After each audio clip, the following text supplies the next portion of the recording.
I'd like to welcome Antoinette Tuff, CEO of Kids on the Move for Success. She's a former school bookkeeper who talked down a school gunman in Decatur, Georgia in 2013, and Kai Kober, survivor of the Parkland High School shooting and current student at technologist at UC Berkeley. Antoinette, you've been through this before, and I have to say, watching what you went through and how you were able to successfully navigate this is quite breathtaking. I want our viewers to take a listen, and we'll talk about it on the other side. He said he should have just went to the mental hospital instead of doing this because he's not on his medication. Okay. Well, do you want me to try? I can help you. Want me to try? You want to talk to them? Want me to talk to them and try to? Okay, well, let me talk to them and let's see if we can work it out so that you don't have to go away with them for a long time. Okay, let me ask you this, ma'am. He didn't hit anybody. He just shot outside the door. If I walk out there with him, so they won't shoot him or anything like that, he wants to give himself up, is that okay? And they won't shoot him? Yes, and he said he just want to go to the hospital? Okay. That was quite breathtaking. I want you to talk us through, Antoinette, how you were able to maintain such calm demeanor while someone armed was there. Talk us through what happened that day. Well, first of all, it was God. It wasn't me. You know, I was sitting there praying like, God, what do we do next? This young man is only 20 years old. He wants to take his own life. He wants to take all of our lives. And so it's like, what do we do next to be able for everybody to survive? Not just the kids, not just me, but the gunman also. And so when he tried to commit suicide right there in front of me with the gun, when he tried to go and kill the kids right there in front of me, it was that what I call tough tactics and what I use today, compassion, confidence, and control. Allowing him to know that I had compassion for him, making sure that I had the confidence to stay in control of it all. Because in the inside of me, I was screaming, hoping that we all was going to survive. But thankfully, we were able to survive. But that's not the issue, and that's not the problem, and that's not what we need to do. And we need to look at now how we're going to make a change. It's not arming our teachers. I can promise you that. If I had a gun, we'd have all been dead. Wow. Well, do we have any idea what happened to that young man? Why he even wanted to shoot anybody at the school? Well, he had said to me that he hadn't taken his medicine, and that he had he wound up, wanting to. It was 8 months after the Sandy Hook school shooting. So what he was doing was being a copycat of the Sandy Hook school shooting, and so he came to our school, passed several schools to get to my school, parked his car right next to mine. But what he didn't know is that he was going to encounter God and me in that building.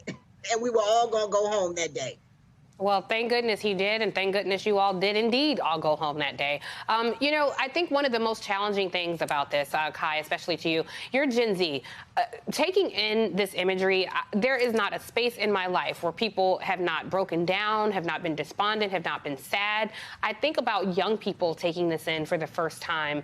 What advice or tools do you offer for your peers who are just blanketed in sadness as we see what's happening in this country?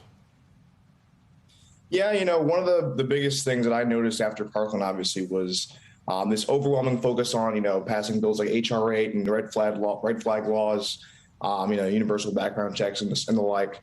But an overwhelming, unfocused around, the implementation of mental health resources. And so for me, that was a huge calling to develop these things myself. And so at UC Berkeley, I partnered with a world-renowned professor in mindfulness and emotion theory to build a new mindfulness app, that can recognize how a user is feeling in real time and recommend mindfulness content to them to meet their emotional needs in real time as well. Because, along that same journey, I, gave mental health and, keynote speeches surrounding, how to, come back from trauma and tragedy. And really that was, people loved the fact that I had these exercises that were tailored towards emotional needs and tailored towards, overcoming specific kinds of circumstances as opposed to 1,000 ways to breathe. Acting like that was a one size fits all to every single problem. And so the app that we're going to be launching over in the fall, which encompasses 1,000 mindfulness practices of, a myriad of different varieties, overcoming specific circumstances that real life people face every day, we'll be launching in the fall, and we'll be called the Joy app. And so to learn more about that, visit our website, projectaei.com, and we're doing some great work and hopefully be able to help some really great people. Well, for people who are in the moment right now going through it, and, this is on both sides, Kai, because there are people who are feeling the overwhelming grief, who are your peers and younger than you, and then there are people who are feeling whatever frustrations they feel in society, being glued to their phones all the time, feeling insecure, and looking at something like this as an option. Maybe there is somebody out there who wants to inflict violence on someone. What advice would you have outside of the app? What advice can you offer today that they can do today to just manage getting through this awful time? Well, obviously the immediate answer to that is if you need help from professional counselors and the like, be sure to take that. There is no shame in admitting that you need help and making sure that you get the help that you need and that you can live a happy and well-balanced life. And also reach out to your peers for support. People would be surprised how often, they can find support in familiar places. And so I would say those are my two, guiding principles for advice. And I'd ask you the same, Antoinette, because, I have a lot of friends who are parents who are really just overwhelmed. Even my colleagues who are in journalism, most of my colleagues have been saying this is different. They can't get past this overwhelming grief and the awful stories that, we just saw what happened in Buffalo and then another school shooting. How were you able to manage after you endured what you did? And how are you able to manage with reliving this trauma so frequently with yet more and more mass shootings happening? What I do is I go out and I speak. Oh, I'm sorry. That was to Antoinette. Go ahead, Antoinette. Okay, sorry. What I do, Tiffany, is I go out and I speak to organizations, corporations, and school districts, and I tell them about what I use, like compassion, confidence, and control, and what I call tough tactics. So I go back and be able to show them techniques and all of that of what they can be able to do. We'll get ready to speak in front of about 4,000 educators next month. And so I go back and make sure that we are actually going in, showing them what the techniques were. How was I able to be able to, talk the gunman down? What was those tools and techniques that we use?